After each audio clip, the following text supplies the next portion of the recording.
Министр обороны Республики Казахстан прислал вам поздравительное письмо.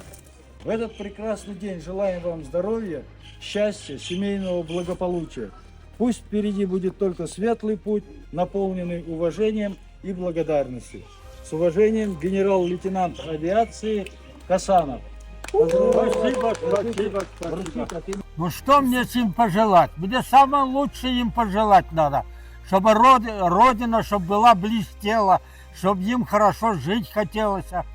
Мира надо, мира, постоянного мира надо. И любви.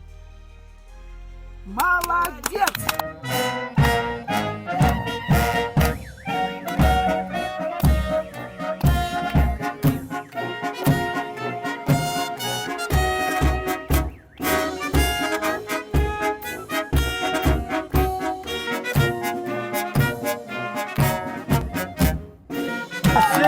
Спасибо.